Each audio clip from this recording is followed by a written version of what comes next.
Good morning, everyone. I'm here to talk to you about some wonderful dolls we have come in our upcoming auction called The Face in the Cameo. As I was getting ready to start working on this next collection, and as you know, I always have tried to, after 40 years, I still do, come up with 50 years and come up with a theme of what each auction would be that kind of centers around the doll somehow. I had a call from a collector in Virginia who had some dolls they wanted to part with. And we went to see them, and she said, "You don't do anything with cameos, do you?"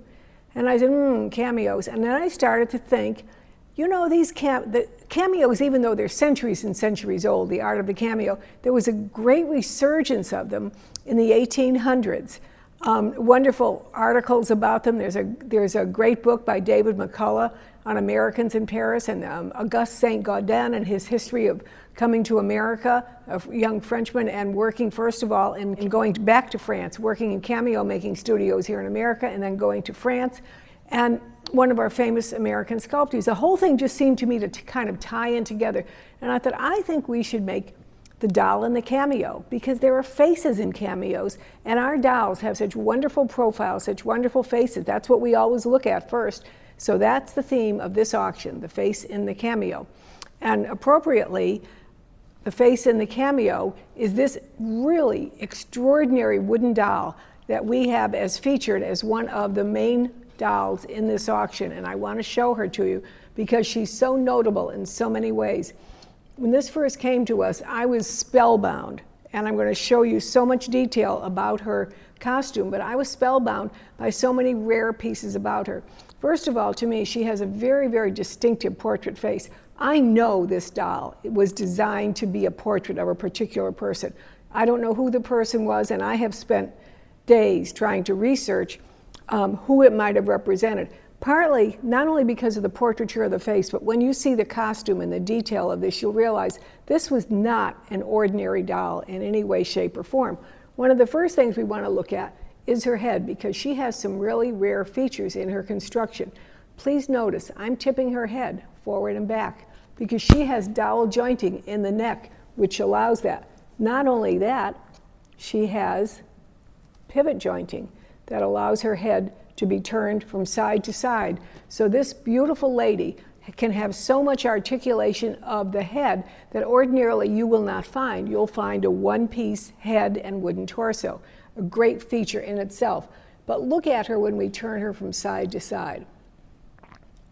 The doll was in the collection of Richard Wright for many, many years before it passed into the hands of a private collector who has held on to it and who now is parting with this wonderful doll. And unfortunately, we can't ask Richard where it came from, but because that would be helpful. But I would love to know. I know it's from a museum or from a private aristocratic holdings of some type. Now, look at, while I have her back here, I want you to see in particular, notice the wonderful coif that she is wearing. This is all metallic threads, all hand-woven, very, very thick metallic threads. One of the auctions that I'm so sorry that you're not actually coming here to see this, because I want you would realize how firm this fabric is. Every bit of this gown, for example, is fully lined with flannel. So it's not simply silk, but it has this great sturdiness and texture to it that it holds its shape. You see how I just pushed that out? Because of the way the fabric is constructed. And look at the back of the gown and how the back of it is fitted here. She has the shawl overlay over the metallic backing. I don't think this costume has ever been off of this doll. I'm absolutely certain of it. If you peek underneath, you can see that she has an all wooden body with dowel jointing at the shoulders and elbows and hips and knees, and a very tiny waist, and then coming out with the flared hips. So very, very distinct. This wonderfully fitted piece right here is overneath a bone corset, but once again, and they have the little hooks that are holding it together. I have not opened it. I don't think the costume, I just cannot repeat this enough, has ever been off of this doll. It is absolutely, absolutely extraordinary. Check out her boots. Look at her wonderful little boots with the wooden heels. And then I'll turn it to the side so you can see it that way. And even pieces about her, the jewelry is so extraordinary. Look at the match set of earrings and the necklace, which I'll pull out so you can see. Beautiful little tiniest little seed pearls, and then the glass, or I don't know, perhaps real gem jewelry. I wouldn't know that. Just a wonderful piece. Let me turn it to the side once again so you can see her profile. If anyone can tell me who they think she is, I would love to know.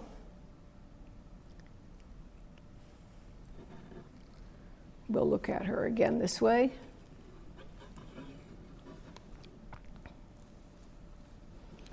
And when she comes back around to you, I want you to look at how beautifully her hands are poised. Her fingers are very, very demonstrative. And look at the way the sleeve is constructed when you do that, how it is going over the thumb, and the thumb piece, little hook, fabric hook, is holding the sleeve down. Just extraordinary. Tucked in the pocket is a little handkerchief. So all of these wonderful little secrets. I mean, this is, to me, this is one of the, well, folks, you know, we have a policy in our company that we're not collectors ourselves because we think it's kind of a conflict of interest between the buyer and the seller if we were involved. We want to be the broker and present things to you that's fair to the seller and fair to the buyer. But if I were a collector, this would be on my I must have it list. I love this doll so much. I guess you know because I keep talking about her. So I hope one of you is lucky enough to add this to your collection. Now, at the same time that this came in from this one private collector, we also had arrive in our offices. Many of you who have been with us for many years have known of the wonderful collections of Hannah Buchtis that we have been selling, her French fashion collection, her superb dollhouse collection, her wonderful, wonderful porcelain half-doll collection, and many others. And the last of her, oh, of course, the doll is theater, the Neapolitan collection of last year. Hannah Buchtis has left us now. And these were the remaining dolls that she kept in her home with her until the very end. And so these will be the last of the treasures we'll have from her. You might recognize some of them because some of them she purchased from us over the years, but her very, very favorites. And I want to start over on this side. These are all, what I will be showing you on this table now are 4 other really wonderful early wooden dolls.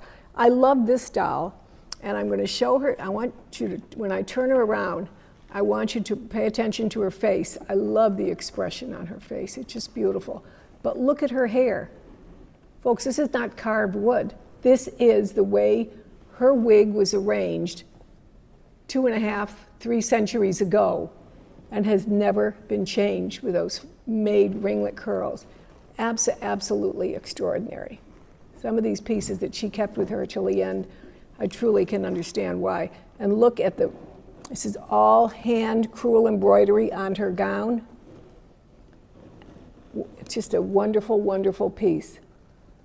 It's a cage skirt, the wooden cage skirts that were used so they could be used as parade dolls and also were then eventually used as fashion models with the knowing that the gown would cover the body. And then this one, I love her face too. I think that Hannah liked looking at these dolls because their faces were so kind and had such beautiful complexions. And this again is a cage doll and has wonderful embroidery on her gown. And let me turn it around so you can see even the back of it. Very, very, look at the sculpting of the ears on this. Has the enamel eyes. The first doll I showed you, I believe to be from the Obergamero region of Germany, to be mid-1700s, Obergamero section. There's so much history of these early, I call them, as a broad term, the continental wooden dolls, that we don't know where they came from because there was so much going on in all of the mountain regions of the carving of the dolls. In Italy, for example, we have the great Neapolitan tradition. So some of the dolls were made in terracotta and some were made in wood.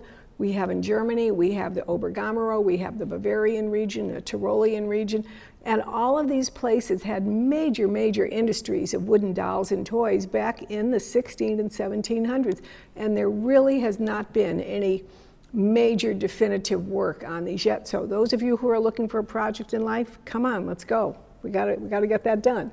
All right, so here's two wonderful early wooden dolls that I have labeled simply continental because I cannot distinguish where they're from. I'm going to come back to her shortly.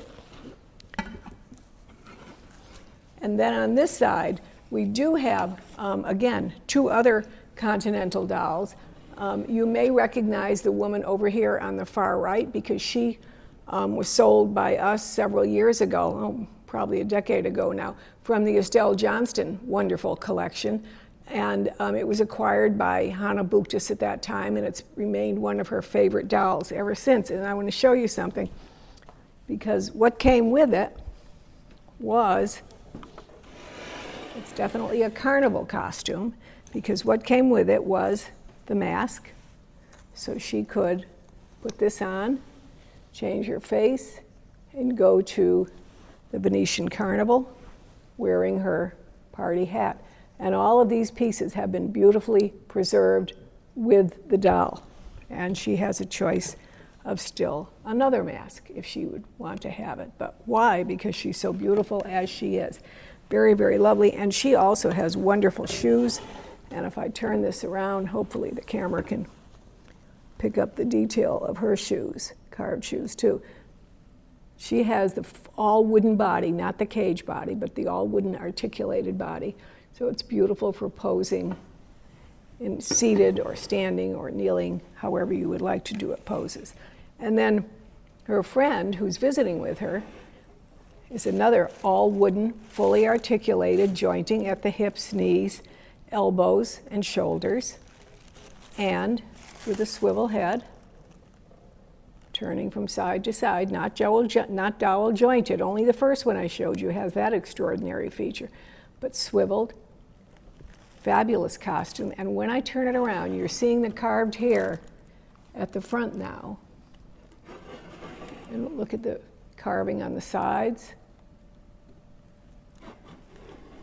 and the carving in the back. These are such extraordinary pieces. She even has, and I see her coming around to me now, what's really notable is her eyes are, the deep definition of the eye sockets. It's not just painted eyes, but they actually defined where the eye was to be. And if you look at that closely, you'll see. And then the defined even dimple on her chin, the sculpted ears, all of it.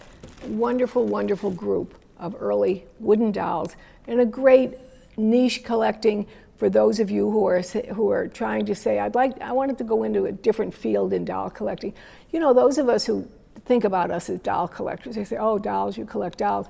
And I say, yes, but there's so much within the field of doll collecting. You can span, I take myself, for example, in the past month, I've moved from Barbies to Alexanders to early wooden dolls of the 1700s. This is a great life, and there's lots of wonderful opportunities for collecting within this, folks. So don't be afraid to kind of dig in and try your hand at something different.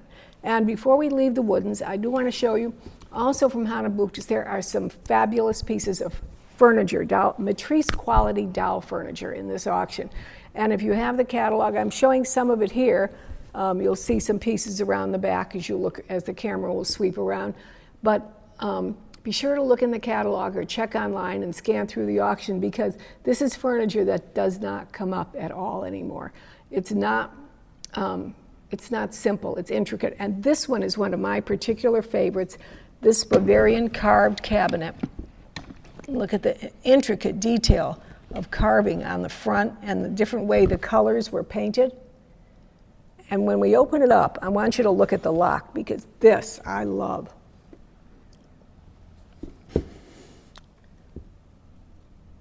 Now, I was kind of chuckling to myself because I'm saying, well, why would they bother to lock this miniature cabinet up so much? Because if you wanted to put something in there you wanted to protect, you could kind of just pick up the cabinet and walk out with it, couldn't you? But perhaps it was a salesman sample, a matrice model once again, showing the people this is the kind of locks and workmanship we can do on large cabinets for your home. That's all I can think of because it is just wonderful. I'll turn it around because sometimes on these pieces you always say, well, I sure wish I knew what they were constructed like in the back. And this does not have decoration that goes to the back, but it does have the hand-forged cast iron hardware that you can see, which goes all the way around to the back. Just wonderful, wonderful wood. Wonderful detail.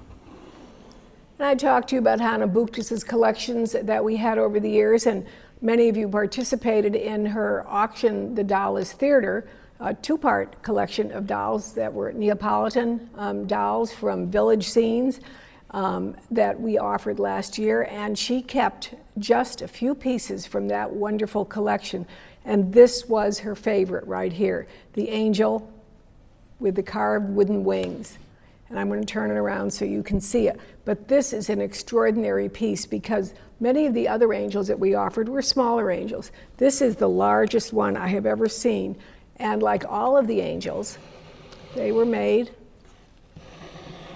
with the carved wooden wings that are detachable. So they could be taken off, I guess, for storage or whatever, or shipping, and then put back on the piece during display. As we're turning it around, and when you can see the interior of the wings, look at how the detail of the carving on them, but also look at the detail of the carving on her hair.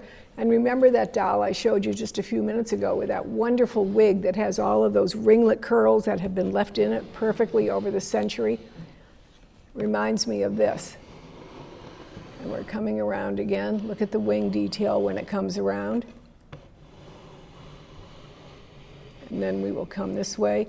And she is, I think of the young boy as sitting there on the rocky ledge.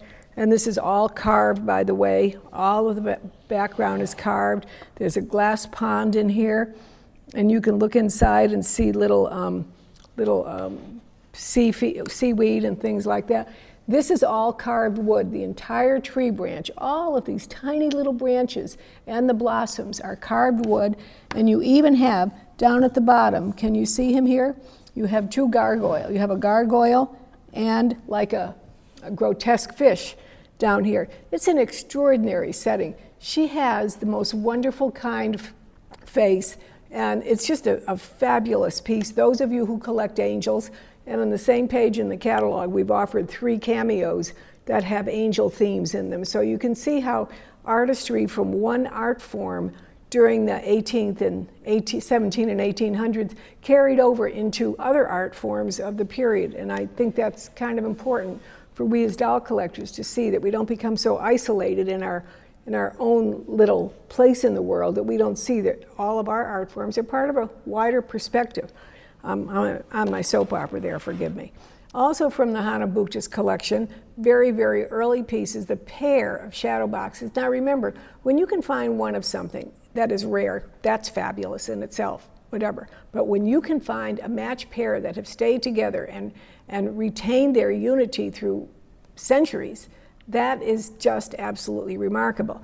I have always been taught that when you're looking at paintings and all, one of the judgments of their extra value or extra desirability that you attach to them are the number of people or the number of figures that are contained with them. So it's not just a portrait of one person or not a person standing solo, but for example, we have 2 basically crib scenes. It's the birth of Christ, and there is in one of them, there are the 3 wise men coming to visit, and you can see they're all perched on their horses, and you can see all of the people around them and the animals around them. In the other one, it's a simple village people. I don't know where the camera's going, if I said them in reverse or not, because I'm standing behind them. But whatever, there's one scene in each. And in the village scene, there's all of these completely different people. Folks, everything in here is carved wood individually, tiny little carved wooden figures, animals, people, accessories. These are extraordinary pieces set in these deep shadow boxes from which they've never been removed. And I'm going to turn them around. and show you. Wonderful frames too. They're like 8-sided frames of this beautiful exotic wood, and have remained intact, sealed for centuries. Just wonderful pieces. And then I have 2 other wooden pieces I want to show you. And I didn't put them with the others because sadly they've been repainted, and in my opinion, rather poorly some time ago. But I put them in the catalog because to me they're important examples of an American, an early, not early American, but an early attempt in America to kind of get really deeply involved in the study of fashion, historical textiles. And that was Ethel Traphagen. In the beginning of the early 1900s, she avidly started collecting textiles, early fashion. She eventually organized the Traphagen School of Fashion in New York, the institute for students who were studying fashion, and she had a vast collection, including dolls, if they were wearing historic fashion. And these 2 dolls were from her collection. Unfortunately, had been repainted over the years, but if you were to become the new owner, that would hopefully you could have the painting restored, because these are so worthy of preservation. I'm going to turn them around. You can see the gentleman. Look at his periwig. Even his periwig is beautifully styled. She was fabulous. A lot of people credit her with the birth of America as a fashion center in itself, because they had so much respect for her. And now, what we all want in the doll is provenance, and both of these have them in the back. And this is indicating that this represents the era of 1750. It's a terracotta piece, and it was purchased in 1937 when the Traphagen School basically divested itself of this vast collections of dolls, and not the collector who had them now, but someone at that time acquired them from the Traphagen doll collection divestiture. And just wonderful pieces. And here's the woman. When it comes around, look at her hair, please. This is all separate embroidery on the front of her gown. Look at her hair, isn't it beautiful?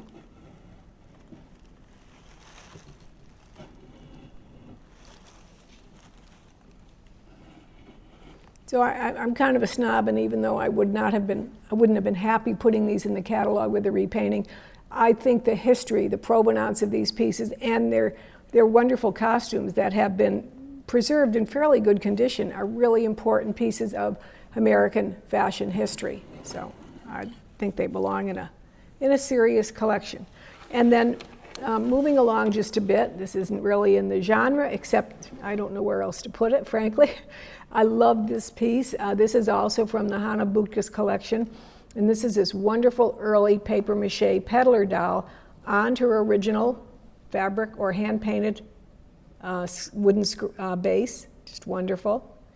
I'll turn it around. You can see that she's completely original. Look at her coif. It's wonderful. And when it comes around, we're going to focus on all of the goodies that she is carrying in her basket. She has the wooden Grodner tall dolls. She has tiniest little bobbins and needles and little bolts of fabric and lace and things like that. She has a parasol. She has little, like a little basket to hang on the wall. There's a sampler on this side, which I personally love. I think if I were a collector, I'd buy her just for this. Look at the little sampler. It just says, learn. And isn't that a good mantra for all of us? Just love that piece. Wonderful size. And then finally, because I'm going to take you into some chinas in just a moment, or some porcelain dolls, I wanted to show you the paper mache doll she's one of my favorites. I really love this doll. I think she's very regal with her wonderful posture, how she's standing, and she has enamel and set eyes. And now look at her hair, because you're going to find that same hairstyle repeated in the porcelain dolls. Looped down the front of the face, and then looped up behind, over and above the ears, and then into the back of the head, forming, in this case, a very, very serious chignon. In other cases, a very upswept type of thing. In other cases, a very thickly looped, braided chignon. But all of these wonderful details. Sometimes the loops completely cover the ears, so to have the sculpted ears is like an extra feature on the doll. And she just has a wonderful, wonderful presence about her. I love her hands. These very, very long fingernails. She undoubtedly is a great pianist.